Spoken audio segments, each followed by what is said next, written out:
भारतीय एयरफोर्स के सरबराह air chief marshal Amarpreet Singh साहब ने कहा है कि ऑपरेशन संदूर में इंडियन एयरफोर्स ने पाकिस्तान के 5 तैयारे तबाह किए। सर वो कह रहे हैं कि जो उनका एयर डिफेंस सिस्टम है ना S-400, उन्होंने उससे तैयारे गिराए हैं। इतना ज्यादा एडवांस मुल्क जिसकी आईटी की इतनी डिपेंडेंस है, उसकी टेक्नोलॉजी में इतनी महारत है, उसको 93 दिन लगे ये जानने के लिए कि ये जहाज हमने ऐसे मारे। S-400 इतना एडवांस वेपन है कि जब वो डिजिटल ट्रैकिंग आपको उसी वक्त कंफर्म करता है और आपको कंफर्मेशन देता है कि टारगेट को हिट किया कि नहीं किया। 93 दिन क्यों लगे? उन्होंने कहा कि हमने एक बड़ा जहाज उनका तबाह किया। वो यहाँ C-130 हो सकता है या वैक्स हो सकता है। हमारे C-130 बिल्कुल कोई हिट नहीं हो। क्या ऑप्शन है इंडिया के पास नए जहाजों की जो वो लेकर तो फिर हम पर एयर स्ट्राइक कर सकते? हिंदुस्तान डेफिनेटली लुक फॉरवर्ड कर रहा है बड़ा अग्रेसिवली, लेकिन ट्रैक रिकॉर्ड के मुताबिक इतनी जल्दी हो नहीं सकता। पाकिस्तान के बारे में कहा जा रहा है कि J-35 की बात की जा रही है कि जी ट्रेनिंग पूरी हो गई है हमारे पायलट्स की और हम J-35 इंडक्ट करने लगे हैं। कहते हैं हमारे पास उनके S-400 का कोई तोड़ नहीं है, वो सुपरमेसी उनकी है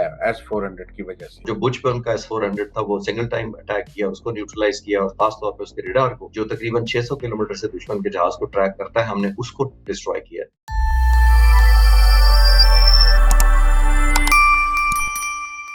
अस्सलाम वालेकुम नाज़रीन, मुज़म्मिल सरवर्दी के ऑफिशियल यूट्यूब चैनल के साथ मैं हूं मुज़म्मिल सरवर्दी।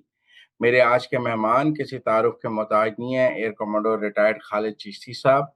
पहले भी आप उनको मेरे प्लेटफॉर्म पे देखते रहे हैं। आज हमने उनको ज़हमत दी है क्योंकि भारतीय एयरफोर्स के सरबराह air chief marshal Amarpreet Singh साहब ने कहा है कि ऑपरेशन संदूर में इंडियन एयरफोर्स ने पाकिस्तान के 5 तैयारे तबाह किए।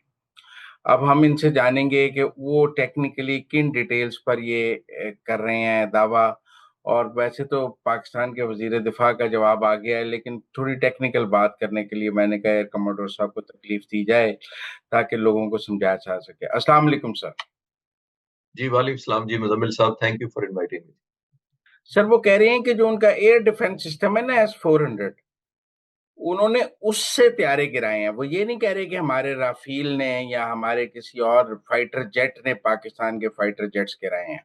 हम तो कह रहे हैं ना हमारे फाइटर जेट ने उनके फाइटर जेट को मारा है। वो कह रहे हैं कि हमारे एयर डिफेंस सिस्टम जिसकी रेंज 400 किलोमीटर है, उसने 300 किलोमीटर से हिट करके हमारे 5 तैयारे गिराए हैं। ये अब टेक्निकली उनका एयर डिफेंस सिस्टम ये स्ट्राइक तो कर सकता है। जी टेक्निकली कर सकता है, इसमें कोई शक नहीं है और मुझे कोई डाउट नहीं है कि कर सकता है। लेकिन जो ये टैक्टिकल लेवल की बात है, मैं स्ट्रेटेजिक लेवल या उससे पहले ऑपरेशनल लेवल की बात करना चाहूंगा कि देखिए आजकल डिजिटल जमाना है, सैटेलाइट जमाना है, डिजिटल फुटप्रिंट्स घंटों में अवेलेबल हो जाते हैं। 93 दिन लगे उस मुल्क को जिसका आईटी का इस साल का रेवेन्यू बजट कमाने का है इरादा $28 बिलियन, और दुनिया का आउटसोर्सिंग जो इंफॉर्मेशन टेक्नोलॉजी का जो परसेंटेज है वो तकरीबन 56% हिंदुस्तान के पास है। आईटी की बात करो, इतना ज्यादा एडवांस मुल्क जिसकी आईटी की इतनी डिपेंडेंस है, उसकी टेक्नोलॉजी में इतनी महारत है, उसको 93 दिन लगे ये जानने के लिए कि ये जहाज हमने ऐसे मारे। दूसरी बात एक और नोट करें, बड़ी इंपॉर्टेंट बात है। मुझे रिस्पेक्ट है इंडियन एयरफोर्स चीफ की, मेरे ओपोनेंट एक एयरफोर्स के चीफ हैं और एक चीफ मार्शल हैं, जाहिर है। लेकिन हमदर्दी मुझे मुजम्मिल साहब इसलिए है कि उनसे क्या-क्या करवाया जा रहा है। पहले उनसे ये करवाया गया कि हिंदुस्तान ने पाकिस्तान पर हमला करना है, जो बिलाजवाज़ था, और अब 93 दिन के बाद उनको कहा जा रहा है कि ये क्लेम करें।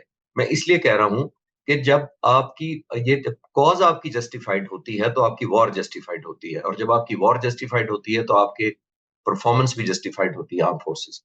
ये सारा डिपेंडेंट होता है आपकी कॉज कितनी जस्टिफाइड है। हिंदुस्तान की पहलगाम के नतीजे में कॉज जस्टिफाइड नहीं थी क्योंकि हम पर हमला करने का सिर्फ प्लान किया हुआ था, लॉजिक बेस्ड नहीं ठीक, था। मैं हम उससे आप एग्री करता हूँ। देखिए आप जरा हम उनकी टेक्निकल डिटेल्स पे आपसे बात करना चाहते हैं। देखिए आप एक टेक्निकल हैं, वो एक एयरफोर्स चीफ हैं, उन्होंने कुछ टेक्निकल बातें की हैं जो आम लोगों के समझने के लिए, मतलब उन्होंने कहा कि हमने एक बड़ा जहाज उनका तबाह किया। अब एज अ लेमैन मैं समझता हूँ बड़ा जहाज फाइटर जेट को तो नहीं वो कह रहे होंगे, वो यहाँ C-130 हो सकता है या वैक्स हो सकता है, दोनों में से बड़ा जहाज तो यही है। जब दोनों मुल्कों के धर्म के जहाज फजा में थे तो कुछ C-130 फजा में था। नहीं, ऐसा कोई बात नहीं थी। जो टेक्निकल आप जानना चाह रहे हैं ना, वो इम्पोर्टेंट बात ये है कि S-400 इतना एडवांस वेपन है कि जब वो डिजिटल ट्रैकिंग आपको उसी वक्त कंफर्म करता है और आपको कंफर्मेशन देता है कि टारगेट को हिट किया कि नहीं किया। 93 दिन क्यों लगे? असल सवाल तो देखिए, पहले हम बहुत करें, मिसाइल जमीन से पत्थर से मारा या उन्हें किसी मिसाइल से मारा, वो तो बात ही नहीं। इस वक्त तो टेक्निकली हम तब समझने की कोशिश, अच्छा चले वो भी मान लेते हैं कि आप जो कह रहे हैं कि जी हम S-400 से मारा हमने, तो मुझे ये समझने से कासिर है कि उनका सिर्फ अब मैंने 3 दफा देखा है। मैं अमेरिका में हूँ, कनाडा में आया हूँ कोई लेक्चर्स जो टॉक्स देने के लिए, और मैं अभी नाश्ते पर था, आपकी जब कॉल आई है मुझे टॉक करनी है, तो कुछ उसमें पाकिस्तानी थे, कुछ अमेरिकन थे, वो हंस रहे थे कि आपने फिर ऐसी चीज को डिफेंड करना है जो बेसलेस है। बेसलेस क्यों है? S-400 से अगर आपने मारा है तो 93 दिन क्यों लगते हैं आपको कंफर्म करने पे? और आज भी आप कह रहे हैं कि बड़ा जहाज है, यानी 93 दिन में आपने ये भी टेक होम नहीं कर सके, आपकी इंटेलिजेंस है, आपका सैटेलाइट्स है, आपका रडार का अपना फीडबैक है। मैं ये अर्ज करने की कोशिश कर रहा हूँ, हर क्लेम के साथ उन्होंने क्या कहा है, शायद हमने ये मारा है, और मुमकिन तौर पर F-16 भी अंदर थे, और हो सकता है कि ये भी मारा गया, और हो सकता है ये भी मारा गया। अब जरा उसकी बॉडी लैंग्वेज देखें और 3 महीने बाद देखें। मैं उस पर ज्यादा फोकस इसलिए करना चाह रहा हूँ कि हमारे एयर वाइस मार्शल ने भी ऑलमोस्ट 1-2 दिन के अंदर प्रेस कॉन्फ्रेंस की थी, और कॉन्फिडेंस आपके सामने था। जब आपने मारे होते हैं, फिर आपने वेपन तो अपने नाम लेने, आप S-400 कह दें या मिसाइल कह दें, आप राफेल से कह दें, मार रहे हैं, वो तो आपकी चॉइस है इस वक्त इतने दिनों के बाद जो आप इंडिविजुअली कर रहे हैं। आप रिमाइंड करके एक दफा फिर सुने तो आपको लगता है कि हर चीज के साथ कंडीशन अप्लाई हुई हुई है। किसी एक का उन्होंने ये नहीं कहा कि 200% श्योर वी डन इट। कहते हैं ये किया होगा और हुआ होगा, और चांसेस है कि ये भी हुआ होगा। मैं उस पर गौर करने की कोशिश कर रहा हूँ थ्रू आउट, मैं जब सुनता हूँ उनको। तो अब आप देखिए कि उनके जितने क्लेम्स हैं, हमारे C-130 बिल्कुल कोई हिट नहीं हो। और सबसे इंपॉर्टेंट बात, last point on on the question, हम कह रहे हैं आप गिनवा लें न्यूट्रल बॉडी से। हमने 2019 में किया था, आपके सामने था, अभिनंदन का जब जहाज मारा गया था तो उन्होंने कहा F-16 हमने मार गिराया। हमने न्यूट्रल ऑब्जर्वर और F-16 को बुला के जहाज गिनवा दिए थे। हम कह रहे हैं, आपके डिफेंस मिनिस्टर ने अभी ट्वीट भी किया, आपको क्या हमने जहाज गिनवाने को तैयार है। अब अपनी साइड पे न्यूट्रल ऑब्जर्वर, कोई जर्नलिस्ट, कोई एनालिस्ट आप जैसे बुला लें, आप गिन के आ जाए और बता दें दुनिया को कि कितने जहाज मारे हैं। हम खोल देते हैं सारा कुछ, हम तो कह रहे हैं, इससे ज्यादा क्या कहें और। नहीं, पाकिस्तान मतलब जब आप ये जहाज गिनवाने का अमल भी लोगों को समझाएं कि उनका टेल गिनवा देते हैं, कैसे आप, दुनिया को पता है किसके पास कितने जहाज हैं, कोई जी सीक्रेट नहीं। एग्जैक्ट, कोई सीक्रेट नहीं है, हमारे पास टेल नंबर भी होते हैं। मैं अभी पाक फिजाई के हेडक्वार्टर गया था यहाँ अमेरिका कनाडा आने से पहले, और उन्होंने 4 राफेल का था। मैं फर्क आपको बताता हूँ मुजम्मिल साहब, आप सीनियर जर्नलिस्ट, आप एंजॉय करेंगे। मैं जब एयर हेडक्वार्टर विजिट पे गया था अमेरिका कनाडा आने से पहले, तो मुझे बताया गया कि 4 राफेल है, 3 नहीं है। तो मैंने कहा कि आप चौथा क्लेम क्यों नहीं कर रहे? तो आप अंदाजा लगाइए पाक फिजाई ने क्या कहा। उन्होंने कहा हम मेच्योर एयरफोर्स है, हमने 3 क्लेम किए थे, हम मूव ऑन कर गए हैं। यानी मूव ऑन कर गए थे 3 हफ्ते पहले। और इधर 93 डेज के बाद वो कह रहे हैं कि नहीं, हमें याद आया कि हमने जहाज मारे हुए हैं। तो फर्क सिर्फ फिलोसफी का या थिंकिंग का भी देखें। जहाज सिर्फ मार देने से या क्लेम कर देने से नहीं होते। हम ओपन सोर्स कर रहे हैं, हम टेल नंबर बता देंगे, फिजिकली काउंट करवा लें। और जिन टेल नंबर्स का हमने राफेल का क्लेम कर रहे हैं, आप उनको सामने मीडिया के सामने दिखाएंगे, ये 4 जहाज देखे हमारे सामने टेक ऑफ कर रहे हैं, तो हम चुप कर जाएंगे। अच्छा, अब पाकिस्तान के पास जितने F-16 हैं, हमने 2019 में भी उन्होंने कहा हमने एक F-16 गिराया, आपने कहा हमने इंटरनेशनल ऑब्जर्वर्स को गिनवा दिए थे। आज वो कह रहे हैं कि वो शहबाज एयरबेस पे जैकबाबाद में हैंगर पे उन्होंने जब अटैक किया तो उस हैंगर में F-16 खड़े थे और ये थे, और वो उनका ख्याल है कि उस हैंगर में जितने जहाज खड़े थे वो तबाह हो। हैंगर में जहाज रखे जाते हैं जब जंग का माहौल हो। जी, ऑप्शन ही नहीं होती। हैंगर बड़ा सेफ होता है, ऑलमोस्ट बॉम्ब प्रूफ होता है। नॉर्मल बॉम्ब्स जो रूटीन के बॉम्ब होते हैं उस पर असर नहीं करते, इसमें कोई शक नहीं है। लेकिन मैं अर्ज कर रहा हूँ कि वो भी आप गौर करें तो उन्होंने कहा कि पॉसिबली F-16 थे उसके अंदर। मैं यही तो थोड़ा सा हैरान हूं इस बात पर कि आप 93 डेज लेते हैं तो आपको तो एक एक अंदर की पिक्चर दिखा के, डाटा दिखा के, टेल नंबर दिखा के। वो इंडियन एयरफोर्स के चीफ है मुजम्मिल साहब, कोई छोटा सा मुल्क, कोई अफ्रीका का ऐसा मुल्क नहीं है जिसके पास इनपुट नहीं आती, जिसके पास डाटा नहीं आता। मैं तभी कहना चाह रहा हूँ कि उनके बॉडी लैंग्वेज मुझे नहीं मैच करती लगती उस क्लेम्स के साथ जो वो क्लेम करना चाह रहे हैं। और हम जैसे कह रहे हैं, पाकिस्तानी डिफेंस मिनिस्टर ने ट्वीट में कहा है कि हम काउंट करवा लेते हैं, तो आप एक्सेप्ट कर लें चैलेंज, उन टेल नंबर्स को टेक ऑफ करवा दें सबके सामने, मीडिया को बुला के ये जहाज देखें राफेल टेक ऑफ कर रहे हैं। सारे चुप कर जाएंगे, हम मादरत कर लेंगे कि जी हमने गलत क्लेम किए थे। लेकिन इस तरफ तो आता कोई नहीं। तो जब तक आप इस तरफ नहीं आते, दुनिया भोली नहीं रह गई। डिजिटल फुटप्रिंट्स है, सैटेलाइट का जमाना है, मोबाइल्स है, टेक्नोलॉजी है, IT है। अब दुनिया सबूत मांगती है, सिर्फ बयानिए से काम नहीं चलता। पर हमारी शहबाज एयरबेस जैकबाबाद वाली हिट हुई थी, हमारा हैंगर तबाह हुआ था, इस हद तक तो बात ठीक है। हमने किसी स्टेज पे जो अपना डैमेज हुआ था वो नहीं छुपाया था। एयर वाइस मार्शल औरंगजेब ने कहा था कि हमारे बेसिस हिट हुए हैं, हमारे कुछ डैमेज हुए, पेन्स को डैमेज हुआ था। इसमें कहीं शक नहीं हमने किया, और किसी स्टेज पे हमने नहीं कहा था। लेकिन इसमें जो तबाही वो क्लेम कर रहे हैं वो उनकी अपनी साख्त है, मैं यही अर्ज करना चाह रहा हूँ। हमने किसी स्टेज पे डिनाई नहीं किया था कि नूर खान बेस हिट नहीं हुआ था या ये बेसिस हिट नहीं हुआ। लेकिन बेसिस हिट होने का मतलब ये नहीं होता कि एयरफोर्स ही खत्म हो गई। बेसिस हिट होते हैं। आपने इसराइल का देखा, मैं क्विक कंपैरिजन कर देता हूँ, केपीके का चौथा हिस्सा है इसराइल का जो रकबा है, तो वो भी अपने आप को नहीं बचा सका, जो पिछले 78 साल में 260 बिलियन जो है वो अमेरिका की मिलिट्री एड ले चुका है। तो ये वॉर की एक प्राइस होती है। लोगों को ये ज़हन में रखना चाहिए कि जब जंग होती है तो ये नहीं होता कि पाकिस्तान के इर्द-गिर्द को कंक्रीट की दीवार है, तो हमारी तरफ तो कोई मिसाइल या बॉम्ब नहीं आएगा, हम सिर्फ जहाज भिजवा सकते हैं। This is the price of the war, दोनों साइडों को पे करनी पड़ती है और हम कबूल कर रहे हैं, किसी स्टेज पे हमने डिनाई नहीं किया था पाक मिसाइल। उन्होंने ब्रह्मोस मारे हमारी एयर बेसिस पे। जी, डेफिनिटली ब्रह्मोस के अलावा भी दूसरे भी, लेकिन ब्रह्मोस भी शामिल था। ब्रह्मोस पे जिसको शामिल। जिसमें हमने डिफ्लेक्ट भी किए थे, मिसलीड भी किए थे और कुछ वो गिरने में कामयाब हुए थे। कुछ नहीं। अब सूरत हाल ये है कि ये मैं जानना चाहता हूँ, हैंगर तो ओपन होते हैं ना, तो हैंगर होते हैं या हमारे अंडरग्राउंड हैंगर्स भी होते हैं जिनमें सेव कर लेते हैं हम जहाजों को? नहीं, मेरा ख्याल है थोड़ा-सा हम मिक्स करेंगे। अगर हम हैंगर को कहेंगे कि ओपन होते हैं, हैंगर पर्पस बिल्ट एक ही जहाज खड़ा करने के लिए एक शेड होता है। वो बड़ा हम्म। कंक्रीट से बनाया जाता है और बहुत सॉलिड होता है, और जैसे मैंने कहा कि वो हैंगर वो नहीं होता जैसे एयरलाइन के होते हैं जिसमें अंदर 10-10, 20-20 जहाज खड़े हो जाते हैं, उस तरह का हैंगर नहीं मैं बात कर रहा। मैं बात कर रहा हूँ जो पर्पस बिल्ट मिलिट्री एयरक्राफ्ट का एक हैंगर होता है, जो ऊपर से राउंड होता है, ओवल टाइप टाइप शक्ल की होती है, और वो बहुत सॉलिड होता है और उसके अंदर नॉर्मल बॉम्ब का असर भी नहीं होता और जहाज को कोई डैमेज नहीं होता। उनकी बात करें। और अगर नॉर्मली जहाज का उस पर बॉम्ब गिर भी जाए, तो पेन तो डैमेज हो सकता है या शेड डैमेज हो सकता है, जहाज को कुछ नहीं होता आमतौर लेकिन ब्रह्मोस से तो जहाज डैमेज हो जाएगा ना, इट्स ब्रह्मोस। डिपेंड ये डिपेंड करता है उसकी कितनी एक्यूरेसी है और वॉरहेड कौन सा। वॉरहेड, इंडिया ने कौन सा वॉरहेड यूज किया ब्रह्मोस के साथ? जी, उसके एक पर्पस बिल्ट एक उन्होंने किया था, जिसका मैं ये अर्ज़ कर रहा हूँ कि हम फिर कह रहा हूँ, मैं दोबारा कहता हूँ कि हमारा डैमेज हुआ था। एक्सटेंट ऑफ डैमेज कौन-सा, कितने परसेंट दीवार गिरी, कितनी ईंटें टूटी, और वो मेरे पास इस वक़्त डाटा नहीं है, बट डेफिनिटली जितना हुआ था हमने पहले दिन ही मान लिया। और रनवे भी हमारे उन्होंने डैमेज किए थे ताकि हमारे जहाज दोबारा ना उठ सके। जी, वो रनवेज़ उन्होंने बड़ा रिस्ट्रेंट किस्म का हमला किया था और हमने भी रेसिप्रोकेशन उसी तरह की थी। हमने किसी एयर बेस को कंप्लीटली तबाह करने का ना क्लेम किया है। उनके हमने जितने 16 एयर बेसेस को जो फ्रंट लाइन पे थे, हमने भी उतना ही मेजर्ड रिस्पॉन्स किया था कि वॉर एस्केलेट ना हो, और हिंदुस्तान ने भी हमारे जब एयर बेसेस पर हमला किया था, वो कि पूरे बेस को तबाह नहीं कर दिया था। वो एक बेस पर अगर कोई वेपन जितने पहुँचे थे, वो मेजर्ड थे और ऐसी जगहों पर थे कि जहाँ पे कोई ऑपरेशंस चंद घंटों के अलावा इफेक्ट नहीं हुए थे। क्या अब सूरत हाल ये है कि ये कहा जाता है कि जब तक जो इंडियन एयरफोर्स की जो कमियां कुताहियां हैं, जब तक वो पूरी नहीं होंगी, वो हम पर दोबारा जंग नहीं शुरू करेंगे। कुछ लोग नवंबर की बात कर रहे हैं, कुछ कह रहे हैं वो नए जहाज लेना चाहते हैं।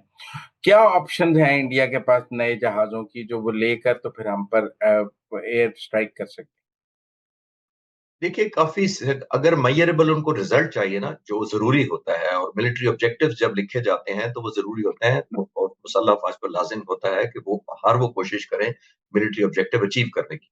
अभी मैं यहाँ पे भी हूँ, मैंने इंडियंस सिख कोई एंकर्स हैं, उनको चैनल्स को दिया इंटरव्यू, तो मैं उनसे वो कहते हैं जी हिंदुस्तान जीता, तो मैं कह रहा हूँ आपके मिलिट्री ऑब्जेक्टिव क्या थे इस जंग में? पाकिस्तान को सबक सिखाना, पाकिस्तान को तौबा कराना सो कॉल्ड दहशतगर्दी से एलिजेडली, तो पाकिस्तान की तौबा हो गई। पाकिस्तान का आपने इतना नुकसान किया कि पाकिस्तान घुटनों पर आया। जब नहीं हुआ तो आपके वॉर ऑब्जेक्टिव नहीं अचीव हुए। अब अगली जंग आने के लिए ज़रूरी है कि हिंदुस्तान पहले अपने वॉर ऑब्जेक्टिव्स अपने आप को बताए कि जब हम जंग करेंगे तो अब ये रिज़ल्ट अचीव करेंगे। आया इतनी जल्दी 3 महीनों में उन्होंने इतनी कैपेबिलिटी डेवलप कर ली है कि मुसल्लाबाज को और पाक फ़िज़ाइया को और इस कौम को ऐसा सबक सिखा सकें? Answer is no. अब वो कोशिश कर रहे हैं, रशिया से भी बात कर रहे हैं, अमेरिका ट्रस्ट नहीं कर रहा आजकल उन पर, अगर किसी ज़माने में ऑफ़र भी की थी, तो वो भी वो उस वक़्त भी नहीं उन्होंने अवेल की थी, और अब तो आपके सामने ट्रम्प ने 50% टैरिफ कर दिया है, तो अमेरिका ऑप्शन लग नहीं रही, चाइना उनको देगा नहीं। तो उनके पास या फ्रांस रह जाता है एक ऑप्शन, या रूस रह जाता है, दोनों से वो नेगोशिएट कर रहे हैं। रूस वाला भी ज़ाहिर है एक एक कॉम्प्लिकेशन ताल्लुकात में उनकी इसलिए आई हुई है कि इतना ज़्यादा नुकसान हुआ है, तो राफ़ेल कंपनी खुद भी उनसे नाराज़ है इन अ वे। लेकिन खामोश इसलिए है कि उन्होंने 26 राफ़ेल नेवी के लिए जहाज़ का ऑर्डर किया हुआ है, तो शायद वो इस डील को खतरे में नहीं डालना चाहते। हिंदुस्तान डेफिनिटली लुक फॉरवर्ड कर रहा है बड़ा अग्रेसिवली, लेकिन ट्रैक रिकॉर्ड के मुताबिक इतनी जल्दी हो नहीं सकता कि वो कोई ऐसा मेजरेबल इम्प्रूवमेंट दिखाएँ जिससे वो मिलिट्री ऑब्जेक्टिव दोबारा हासिल करने में कामयाब हो जाए। हैं। पाकिस्तान के बारे में कहा जा रहा है कि J-35 की बात की जा रही है कि जी ट्रेनिंग पूरी हो गई है हमारे पायलट्स की और हम J-35 इंडक्ट करने लगे हैं। Any reports on it? नहीं, अभी पाक फ़िज़ाइया सीरियसली एंगेजमेंट में है मुख्तलिफ मुल्कों के साथ। पाक फ़िज़ाइया के सरबराह ने, आपने नोट किया होगा, दौरा भी किया है अमेरिका का भी, इंग्लैंड का भी और चाइना का भी, और बेस्ट डिलिब्रेशन हो रही है, मोस्ट सूटेबल पाकिस्तान के लिए क्या है। अभी J-35 वाली बात मैं कंफर्म करने की पोज़ीशन में नहीं हूँ और ऐसी कोई डेवलपमेंट मेरे नॉलेज में पायलट्स उनके ट्रेन हो चुके हैं हमारे। और PL-15 के बाद 19 की बात हो रही थी, J-21 के, उसमें भी कोई आपको लगता है, क्योंकि हमें भी तो अपग्रेड करना पड़ेगा। जी जी, अपग्रेड हम करेंगे इंशाल्लाह। अभी भी हमारा एडवांटेज है, PL-15 के साथ भी तकरीबन 50 किलोमीटर से ज्यादा का हमारा एडवांटेज है। PL-17 और PL-21 जो है बहुत खतरनाक मिसाइल है, 300-350 किलोमीटर प्लस के हैं, एयर टू एयर मिसाइल्स हैं डेफिनेटली। मैं अपना मानना है, जाहिर है PF एवेल्युएट कर रही है कि हमें कौन सी ज्यादा इंटीग्रेशन करनी है, लेकिन उसके लिए जाहिर है मॉडिफिकेशन भी करनी पड़ती है। जहाजों के रडार्स को अपग्रेड करना पड़ता है, वो इंटीग्रेटेड पैकेज होता है। मिसाइल डेफिनेटली चाइना के अवेलेबल हैं, PL-17 और 21 भी अवेलेबल है, लेकिन फाइनल हमारी नेगोशिएशन फाइनल हुई है कि नहीं, अभी इस पे कुछ नहीं हुआ है। कहते हैं हमारे पास उनके S-400 का कोई तोड़ नहीं है, वो सुपरमेसी उनकी है S-400 की वजह से, तो उसका कोई ऑप्शन हमारे पास अवेलेबल नहीं है।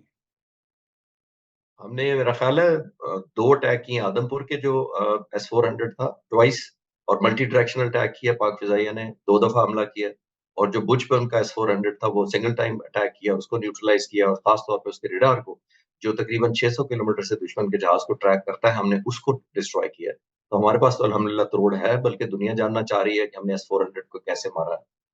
टेक्निक जाहिर है इस वक्त वो पाक फ़िज़ाइया नहीं शेयर करती कि हमने क्या तरीका है, ज़ाहिर है दुनिया बहुत डेस्परेट है, हम तो क्यूरियस हैं दोनों कि कैसे मारा, लेकिन इंडियन तो बड़े डेस्परेट हैं कि हमें बताए तो सही कोई कि कैसे मारा।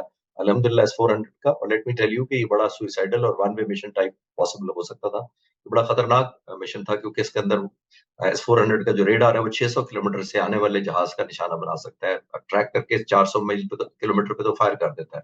तो अल्हम्दुलिल्लाह हमारे पास तोड़ है, इंडियन को मेरा ख्याल है अब तक मान लेना चाहिए। और आपने पिछले दिन उनका पढ़ा भी होगा कि हम रशिया से और S-400 ले रहे हैं, जो सो कॉल्ड पाकिस्तान ने चाइना की मदद से तबाह किए, जो उन्होंने बयान दिया था, हमने खुद तबाह किए थे। आखिरी सवाल आपसे, इंडियन एयर चीफ ने मतलब बेंगलोर में एक सेमिनार में ये खिताब किया है, जहाँ इंटरनेशनल ऑडियंस भी थी और डोमेस्टिक ऑडियंस भी थी, वो दोनों ऑडियंस को अचीव क्या करना चाह रहे हैं इंडियन एयर चीफ इससे? देखिए, अचीव ये करना चाह रहे हैं कि उनकी एक, क्योंकि उनका जैसे मैंने शुरू में अर्ज़ किया कि पॉलिटिकली मोटिवेटेड ये वॉर थी। मिलिट्री को एज़ एन इंस्ट्रूमेंट यूज़ किया गया। मिलिट्री वो रिज़ल्ट नहीं पैदा कर सकी। प्रेशर और 900 चैनल जो हिंदुस्तान के, उन्होंने वॉर मॉन्गरिंग की पिछले वॉर से तकरीबन महीना पहले, और ऐसा लगा कि पता नहीं क्या हो जाएगा। लोगों की एक्सपेक्टेशन 1.4 बिलियन लोगों की पॉपुलेशन को बहुत ऊँचा ले गए। तवक्कुआत ऊँचा ले गए, वही आपको ऑपोज़िशन की लैंग्वेज में नज़र आता है। तो उनके पास अब चॉइस कोई नहीं है कि अब कुछ ना कुछ तो हम लोगों को दिखाएँ कि क्या मेजरेबल टेक होम जिसको कहते हैं, कि हम क्या घर लेकर आए हैं। पाकिस्तान तो 7 जहाज़ों का क्लेम कर रहा है, ड्रोन ले गया है, इज़्ज़त नफ़्स बहाल की, दुनिया में रेलेवेंट हो गया, अमेरिका आपको लिफ्ट कराता है, दुनिया आपको दरवाज़े खोल रही है। तो पाकिस्तान का तो ये टेक होम था। हिंदुस्तान का क्या टेक होम था? फर्दर आइसोलेशन, एम्बैरेसमेंट, और obviously not living up to the expectations of the nation. जब ये सारा कुछ है, तो इंडियन एयर फोर्स चीफ को मैं तो हमदर्दी करता हूँ इंडियन एयर चीफ के साथ, कि उनको यूज़ किया गया है और प्रेशराइज़ किया गया है कि वो ऐसा क्लेम करें। और 93 दिन बाद कोई दुनिया की एयर फोर्स क्लेम नहीं करती। पूरी हिस्ट्री उठाकर देख लें, वो चंद दिनों के अंदर आपने क्लेम करने होते हैं, और आपने वेरीफाई करके दुनिया के सामने सबूत रखने होते हैं। इंटरनेशनल मीडिया को जितना मर्ज़ी आप बुला लें, आपने इतना लेट कर दिया है कि इटसेल्फ ही क्रेडिबिलिटी है। और जैसे मैं रिपीट कर रहा हूँ लास्ट सेंटेंस ऑन दिस, कि आप दोबारा देखें उसको स्लो मोशन में, हर क्लेम के साथ एक कंडीशन अटैच है। पॉसिबली ये है, मुमकिना तौर पर F-16 अंदर थे उसके तहत, बड़े जहाज भी हो सकते हैं, छोटे जहाज भी हो सकते हैं। क्लेम इस तरह नहीं किए जाते, और वो भी 93 दिन के बाद। Thank you very much Khalid Chishti sahab, हमारे साथ बात करने का। It was player talking to you. Thank you.